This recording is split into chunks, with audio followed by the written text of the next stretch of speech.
I'm here at Fruit Towers in London to talk to you guys about Innocent's spooky smoothie competition. This is a 4-week competition that's going to ask you guys to come up with not only your own drink, your own packaging, your own marketing campaign, and your own name and slogan.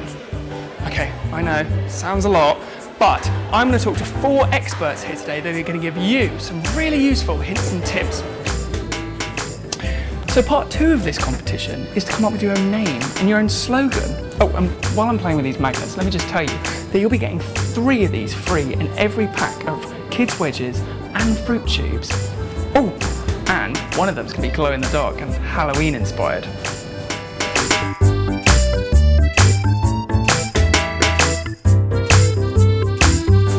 I must say thank you very much for letting me in your lovely library, and I also must say I'm a massive fan of that fairy lampshade. Oh really? Yeah, it's kind of the highlight of the whole room. Maybe really. After the chat we should just spend some time turning it on and off. Yeah, well no one ever turns it on, so you will be the first. Oh, I'm excited. Okay, right, let's talk about what we're here for. Talk to me about what you do here at Innocent. Okay, I am the copywriter in the creative team, which means I write all the words to go with the pictures. Oh, okay, so give me some examples of what you've done here. Okay, so, oh gosh, everything from posters. So when you see a poster out there, the headline or the title at the top, the big words, I'll have written them, and then the little words, the funny words at the bottom, booklets, the labels, I write all the backs of our packs, and so I write all the labels for them, and I write our newsletter each week as well, so lots of stuff. So this library is quite a fitting set for our conversation. Yes, yes, it's very inspirational, this library. Yeah, it's a good place to come and look for some words, yeah. Very cool. So obviously you must have some great tips for writer's block. I mean, you know, what if I was writing something, I thought, oh my gosh, I can't do this, what would you say to me? Okay, so something that I do, especially in the morning, especially it's really good to warm you up, is if you can't think of something, is to take a pen and a big piece of paper. I'm miming now. Yeah, okay, take a big piece of paper and time yourself and write solidly for 10 minutes. Do not take your pen off the paper. And whatever comes into your head, just write it all down, write it all down. Doesn't matter what it is, doesn't matter what it is. Even if it's nonsense? Complete nonsense, what you're having for dinner, whatever it is that pops into your head, just write it down. Do it for 10 minutes and then stop.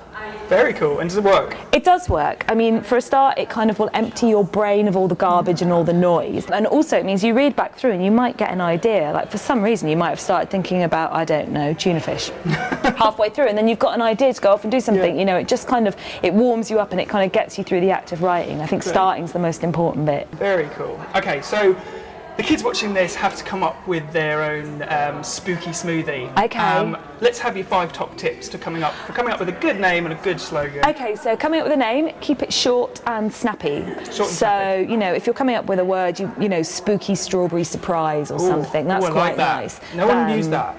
No one used that, but you know, kind of, it's got to be snappy because otherwise people aren't going to remember it. So that would be one. If you can get rhyming in there, that's already good. 2? Yeah, number 2. Okay, number 2, rhyming would be good. Just because again, it makes you remember things if things rhyme. Rolls off the tongue. Rolls off the tongue, exactly. Okay, number 3.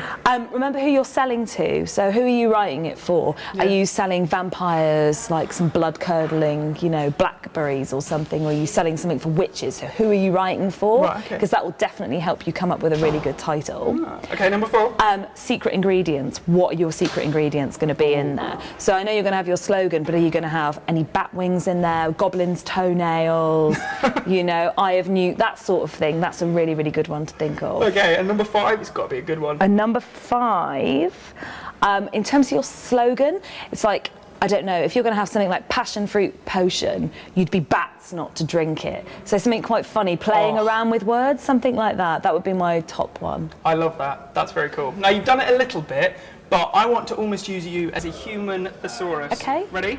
I want you to come up with as many spooky, Halloween-y inspired words that you can in 10 seconds. Are you ready? Okay, yeah. Ready, go. Slimy, hair-raising, chilling, spooky, spine-tingling, blood-curdling, scary, dark, and stop. bubbling. Yay.